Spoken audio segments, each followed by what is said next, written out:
আপনার আম্মুর পাকনামি কি করে ছুটাবেন? Top 3 tricks. নাম্বার 1, যখন আপনার আম্মু আপনার জন্য খাবার নিয়ে আসবে, আপনি বলবেন আমি এই গরিবের খাবার খাবো না, যাও আম্মু আমার জন্য 5 স্টার হোটেল থেকে খাবার অর্ডার দিয়ে নিয়ে আস। এটা বলার পরে আপনার মা চমকে যাবে আর বলবে আমার বাচ্চা এখন ম্যাচিউর হয়ে গেছে আর আপনাকে 5 স্টার হোটেল থেকে খাবার নিয়ে আইসা খাওয়াবে। ট্রিক্স নাম্বার 2, যখন আপনার আম্মু ঘর সাফ করবে, তখন আপনি আপনার নোংরা পা দিয়ে পুরা ঘর নোংরা করে দিবেন আর আপনি বলবেন মাই লাইফ মাই রুল। এটা শুনে আপনার আম্মু অনেক খুশি হয়ে যাবে আর আপনাকে শাবাশি দিবে।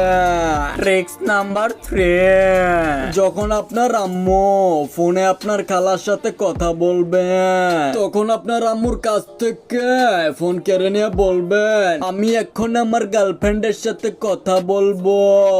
এটা শুনে আপনার আম্মু মনে করবে আপনি বড় হয়ে গেছেন আর সে খুশি হয়ে যাবে।